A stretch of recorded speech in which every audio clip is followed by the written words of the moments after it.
गुमशुदा phone call रात का दूसरा पहर था जब अहमद अपने कमरे में बैठा अपने लैपटॉप पर काम कर रहा था। कमरे में मुकम्मल खामोशी थी और सारा घर गहरी नींद में सो रहा था। अचानक अहमद का फ़ोन बज उठा। हैरत की बात यह थी कि नंबर नामालूम था और वक्त भी काफ़ी अजीब था। अहमद ने थोड़ा हिचकिचाते हुए कॉल उठाई। दूसरी तरफ से एक मध्यम मगर संजीदा आवाज़ आई, जल्दी करो, वक्त ख़त्म हो रहा है।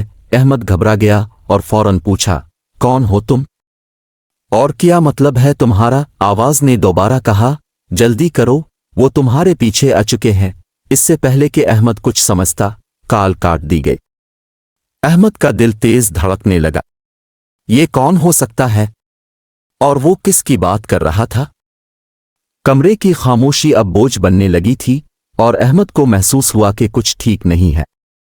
उसने मोबाइल पर नंबर दोबारा चेक किया, लेकिन यह नामालूम नंबर था और कॉल लॉग में भी नहीं आ रहा था, जैसे कभी आया ही ना हो।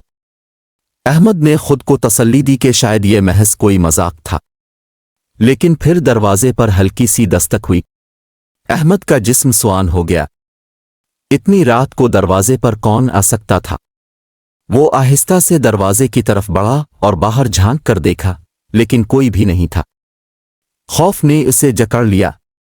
इसके ज़हन में बार बार वही अल्फाज गूंजने लगे, वो तुम्हारे पीछे आ चुके हैं। अहमद ने दरवाज़ा बंद किया और अपने बिस्तर के पास बैठ गया। अचानक उसका फ़ोन दोबारा बजा। इस बार वही नामालूम नंबर था।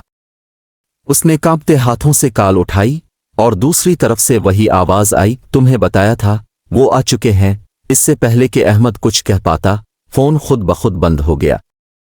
अब अहमद को अपने कमरे के बाहर हल्की सी आवाज़ सुनाई दी, जैसे किसी के कदमों की चाप हो।